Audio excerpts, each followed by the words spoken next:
Hello, j'espère que vous allez bien. Je suis ravie de vous retrouver là avec une série de nouvelles vidéos.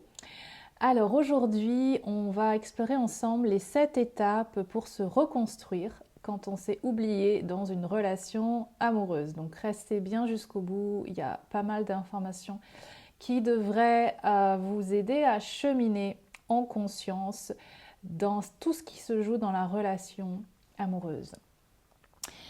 Alors, quand on sort d'une relation dans laquelle on s'est oublié, on ne sait plus vraiment qui on est. Et ça va demander du temps pour réapprendre quelle est la nouvelle identité qui va réémerger euh, de cette rupture. Quand on est en relation, parfois on joue des rôles, même souvent on joue des rôles. Il faut un certain temps pour se rendre compte de ça. Euh, et on perd le lien avec notre identité réelle. Donc dans cette vidéo, je vais te partager les 7 étapes pour te reconstruire quand tu t'es oublié dans une relation amoureuse. En fait, on peut avoir l'impression qu'on s'est perdu dans une relation amoureuse, euh, soit parce qu'on a été dans une relation avec de la toxicité, soit parce qu'on a été dans une relation où on s'est oublié, parce que dans nos systèmes internes, on a appris à s'effacer, à s'oublier pour faire plaisir, pour plaire à l'autre, pour pas être abandonné, pour être choisi, pour en fait tout un tas de raisons qui montrent à quel point la sécurité intérieure, elle n'était pas complètement présente. Et quand on sort d'une relation dans laquelle on a été, on se sent encore attaché émotionnellement ou psychiquement, eh bien, il va falloir du temps pour redéfinir sa nouvelle identité. Donc ça peut être après une relation d'emprise, ça peut être après une relation longue dans laquelle peut-être on s'est un peu fondu dans le nous de ce qui a été la relation. Et donc il va falloir réapprendre à s'aimer, à s'unifier à l'intérieur de soi, à se révéler. Cette réparation, elle peut prendre du temps. C'est pas un manque de volonté, mais parfois il faut aller récupérer des morceaux de soi. Et ça va être tout un travail de réintégration de ces parts qu'on a laissées à l'extérieur de soi. Et je vais vous partager un petit peu le chemin. Donc la première étape, c'est reconnaître qu'on s'est perdu dans la relation. Comment on voit ça? Eh bien, on voit ça quand on regarde que dans cette relation, on a été dans une adaptation permanente à l'autre. Que on a préféré choisir l'harmonie, la médiation, plutôt que de se choisir soi. Par peur du conflit, par peur oui, pour éviter la colère, pour éviter des situations de stress, on a choisi de s'effacer. Donc quand tu arrives à repérer ça déjà, sache que, eh bien, effectivement, il est possible que tu te sois un peu oublié dans cette relation. Tu as pris le rôle de celui ou de celle qui arrange tout, qui s'adapte, qui évite les vagues, et en prendre conscience, c'est une première victoire. Quand tu joues le rôle de celui qui fait tout bien pour que tout se passe bien dans l'espace relationnel, tu évites de déranger, tu supportes parfois l'intolérable, que ce soit la violence physique, psychique, émotionnelle, la colère, les abus. Quand tu as été là-dedans, en général, tu fais ça adulte parce que tu l'as déjà fait quand tu étais enfant. Quand tu étais enfant, tu t'es inquiété de savoir comment ton père ou ta mère allait réagir. et bah, tu as appris à grandir vite et tu n'as pas eu le temps de garder ton innocence d'enfant. Alors un autre signe pour t'aider à voir si tu t'es oublié dans une relation amoureuse, c'est quand tu ne sais plus ce qui te rend vraiment heureux, heureuse. C'est comme si tu avais perdu tes rêves. Et c'est comme si tes rêves sont devenus les rêves de ton ou de ta partenaire. Et tu ne sais plus quels sont les tiens en fait. Tu les as mis de côté pour te mettre au service. Tu les as mis de côté parce que tu as construit, tu t'es construite avec cette idée que c'est pas important. Tes rêves sont pas importants. Alors c'est parce que c'est ce qu'on t'a fait croire, c'est ce que tu t'es construit avec ça. Et surtout parce que tu t'es construit avec le regard de l'autre sur toi, à travers le regard de l'autre. C'est-à-dire que pour toi, tu ne peux exister ou tu n'as pu exister que si l'autre était content, que si l'autre pouvait avoir des rêves, que si l'autre se déployait dans ses projets. Et en fait, quand tu te construis comme ça, sache que derrière, tu autorises une forme de lien d'emprise sur toi. Et tu autorises ce lien d'emprise, même s'il est très subtil, parce que tu as renoncé à ton autorité intérieure. Tu l'as laissé à l'extérieur de toi. Donc ça vient de l'enfance, tout ça. Donc en général, ça vient d'un parent, ça peut venir d'un enseignant, en tout cas quelqu'un qui avait une forme de pouvoir sur toi, une forme d'autorité et qui ne t'a pas encouragé à développer ta propre autorité. Il faut la voir comme un muscle, cette autorité intérieure. Si tu ne la développes pas, eh bien, tu vas avoir tendance à être dans des fonctionnements où tu remets ton pouvoir à l'extérieur et tu cherches même à l'extérieur quelqu'un qui va pouvoir avoir une autorité sur toi parce que toi, tu n'as pas su construire ça à l'intérieur. Donc quand il y a tout ça, eh bien souvent on s'oublie dans une relation amoureuse parce que il n'y a pas une colonne vertébrale solide à l'intérieur de soi. Donc la première étape, reconnaître que c'est ça. Voilà, reconnaître qu'on s'est perdu dans la relation. La deuxième étape, c'est celle du choc du réveil. Après une séparation, eh bien, il vient une période où on ne sait plus qui on est sans l'autre. Peut-être que tu es déjà passé par ça une fois ou que tu le traverses actuellement. Sache que c'est douloureux cette étape-là, mais c'est nécessaire. Tu vas passer par un moment de vide. C'est un moment où tu vas te désidentifier de ce à quoi tu étais attaché. Tu ne vas plus te définir par rapport au regard de l'autre sur toi.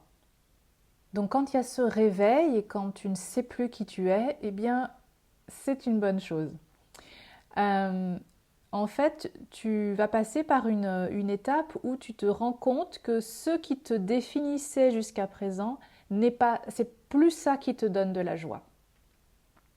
Tu ne te reconnais plus dans l'image de toi que tu renvoyais aux autres.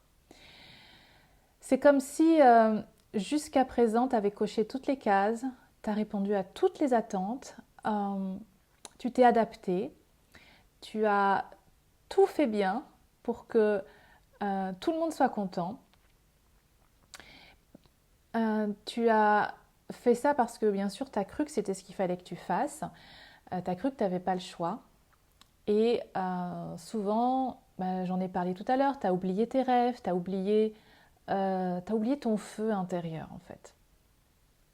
Et tu as eu l'impression que ce qu'on te demandait, c'était justement de ne pas prendre trop de place, d'harmoniser pour que tout se passe bien. Donc ça, c'est très lié. Là, en tant que femme, hein, souvent quand même, on porte ça dans nos programmes inconscients. Et donc, on va jouer ce rôle, même si l'autre ne nous le demande pas. Hein. Encore une fois, il n'y a pas de faute de qui que ce soit là-dedans. J'invite juste à une forme de responsabilisation de ok, je fais le constat de comment j'ai fonctionné jusqu'à maintenant et comment est-ce que je peux mettre de la conscience pour fonctionner différemment ou ne plus chercher à fonctionner justement, mais être pleinement qui je suis sans chercher à jouer un rôle. Et donc tu vas commencer à ne plus chercher justement à jouer le rôle de la bonne personne, de la bonne mère, de la bonne épouse, de la bonne je ne sais pas quoi. Parce qu'en faisant ça, tu t'es éloigné de toi. Tu t'es éloigné en rejetant les parts de toi que tu ne voulais pas qu'on voit, parce que tu voulais être aimé en montrant le côté lumineux de qui tu étais. Et du coup, tu as toute la partie, il y a toute une partie inconsciente qui est en sommeil. Et du coup, il y a toute une partie de toi que tu n'as jamais osé montrer et qui va venir toquer à la porte pour que tu puisses la voir et l'intégrer totalement. Donc ça, c'est une étape fondatrice de la suite de la reconstruction de qui tu es. La troisième étape, ça va être de comprendre le mécanisme de l'emprise et de réaliser que oui, tu as joué à ce jeu-là, tu y as participé.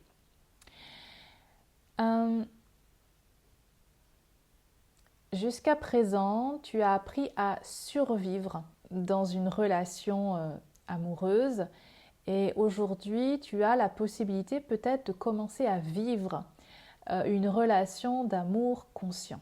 Quand tu es sorti d'une relation dans laquelle tu t'es oublié, vient le moment où tu réalises que peut-être effectivement tu as autorisé à ce qu'il y ait une forme d'emprise sur toi. Comment on sait qu'il peut y avoir une forme d'emprise? Alors, ça peut être à des niveaux évidents ou des niveaux beaucoup plus subtils, mais il va y avoir 3 grandes mécaniques qu'on va retrouver.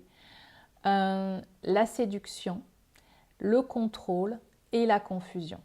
Donc la séduction, c'est on va chercher à faire plaisir à l'autre, à le valoriser. Alors ça peut avoir un côté positif, bien sûr, voilà, tout dépend de comment on le fait, mais quand tu le fais par rapport, en espérant en fait quelque chose en retour, en échange, lorsque tu le fais sans que ça parte vraiment d'un espace authentique et vrai à l'intérieur, eh bien on est dans de la séduction.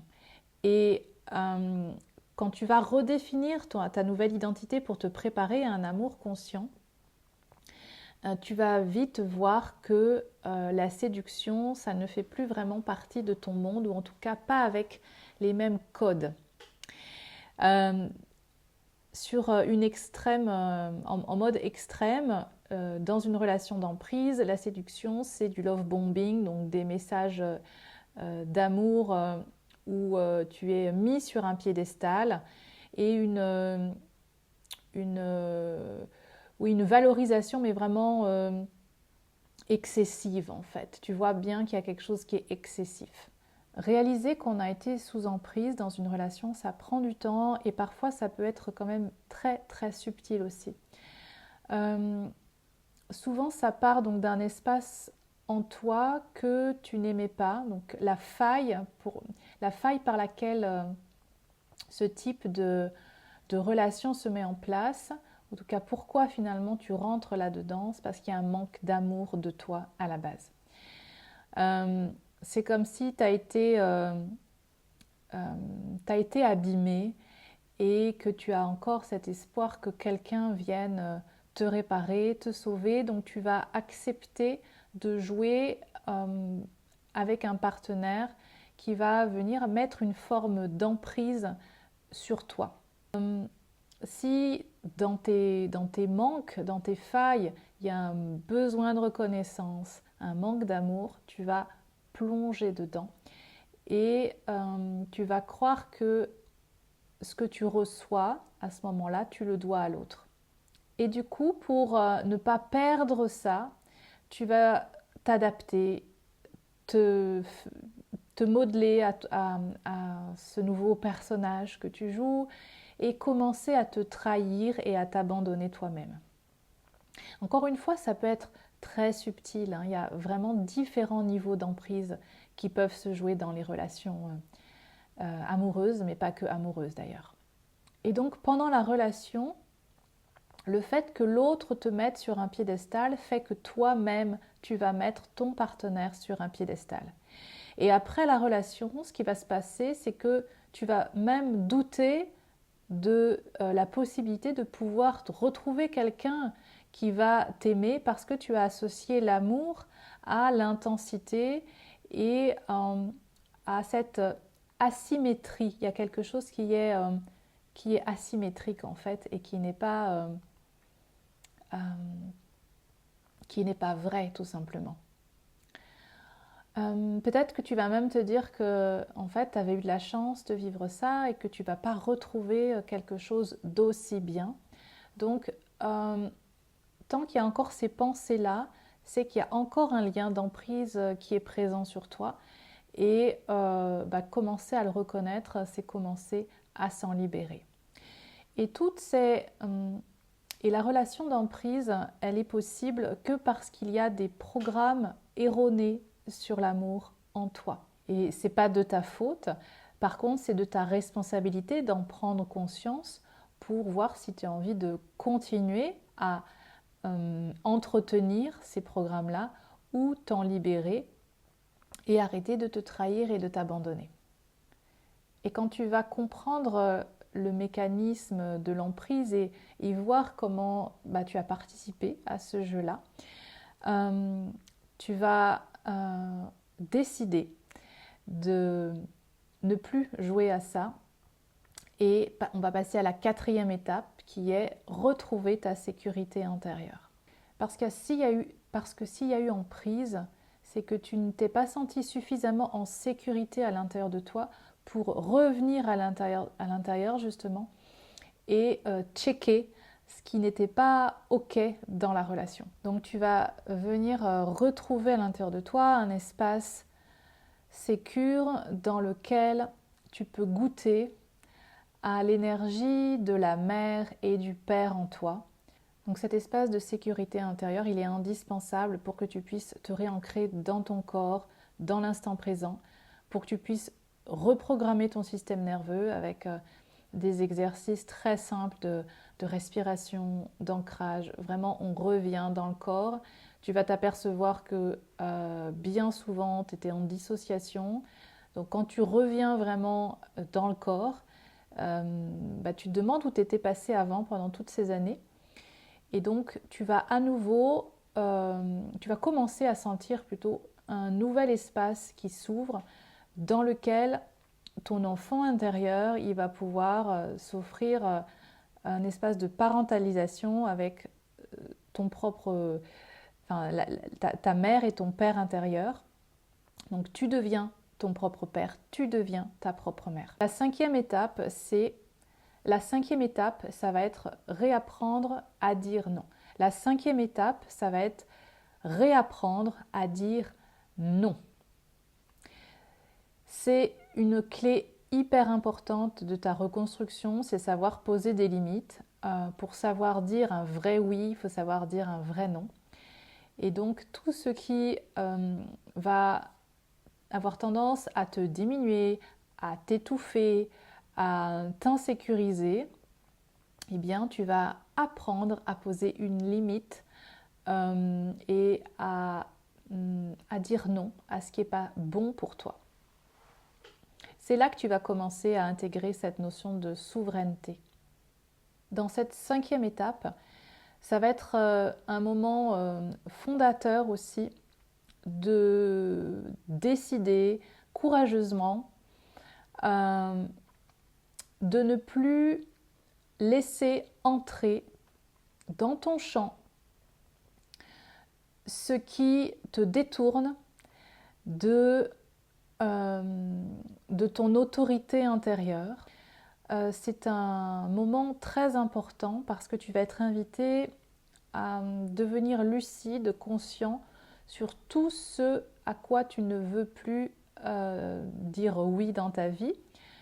Et peut-être que jusqu'à présent, il y avait des espaces qui étaient un peu flous. Et là, tu vas être invité à te positionner sans plus laisser d'espace flou, justement, avec une forme de souveraineté qui va t'inviter à poser tes limites pour te respecter. Et c'est seulement une fois que ça se sera posé et que tu sauras reconnaître ce qui est respectueux de toi et ce qui ne l'est pas, et ne plus tolérer ce qui ne l'est pas, que tu vas pouvoir vivre à l'intérieur de toi cette alliance amoureuse. Parce que d'abord, il y a besoin que tu redéfinisses ton territoire et que tu t'offres un espace sécure depuis lequel tu ne laisses plus entrer ce qui n'est pas juste pour toi. La 6e étape, redéfinir ton identité. Donc une fois que tu as ton territoire qui est posé, eh bien, tu vas pouvoir décider qu'est-ce que tu gardes et qu'est-ce que tu ne gardes pas, qu'est-ce que tu laisses en dehors de ton champ. L'idée, c'est pas de revenir comme avant. Tu es enrichi de toute ton expérience relationnelle et tu vas pouvoir créer une nouvelle version de toi. Alors, ce n'est pas une meilleure version de toi comme on peut l'entendre dans le développement personnel, c'est plutôt réintégrer les parts de toi que tu as laissées à l'extérieur pour être complètement toi, pour être plus vrai, plus aligné, plus authentique, plus complet. Et c'est un processus de renaissance. Pouvoir être pleinement qui tu choisis d'être, sans te soucier du regard des autres, sans te soucier de comment ça va être perçu par l'extérieur. Tu n'as plus à cacher des parts de toi que tu jugeais avant comme étant non aimables, parce qu'en intégrant ces parts-là, tu deviens complet, complète et souverain, souveraine. Et la dernière étape, eh bien, ça va être de te reconnecter à l'amour conscient. J'aime bien aussi parler d'amour intelligent. Moi, ce qui m'a aidé sur mon chemin, c'est de plus chercher à ouvrir mon cœur en permanence, comme on peut l'entendre beaucoup dans le monde du dev perso ou de la spiritualité. C'est plutôt d'avoir un cœur intelligent, un cœur qui est en capacité d'être dans la compassion, certes, mais de savoir aussi voir ce qui se joue et tout ce qui peut toutes les techniques en fait de manipulation très très subtiles qui peuvent exister. Et l'amour conscient, c'est devenir lucide, c'est accepter de voir même ce qui n'est pas confortable ou agréable à voir, de le voir et puis de décider qu'est-ce qu'on fait avec ça. Quand tu es dans un espace d'amour conscient, que tu entres dans un espace de vérité. Et du coup, ces espaces-là, ils ouvrent à des relations qui sont plus vraies, plus authentiques. Ce sont des espaces de liberté où tu peux être pleinement toi-même. L'amour conscient, c'est aussi se reconnecter à la dimension de son propre esprit divin. C'est reconnaître que c'est lui notre seul guide. Renaître après une relation dans laquelle on s'est oublié, c'est se souvenir de qui on est. Je te pose la question aujourd'hui, quelle est la part de toi qui est prête à rentrer à la maison pour que tu puisses te souvenir de qui tu es dans ta totalité. Comme d'habitude, si cette vidéo t'a plu, je t'invite à la liker, la partager, t'abonner. Et dans les commentaires, je t'ai mis le lien vers un cadeau. C'est les 5 étapes pour devenir une femme ou un homme conscient en amour. Donc c'est un témoignage que je livre sur ce que l'amour m'a appris quand j'ai arrêté de vouloir qu'il me sauve. Donc c'est un cadeau. Tu peux aller le télécharger dans un commentaire juste sous la vidéo. Je te souhaite une magnifique journée.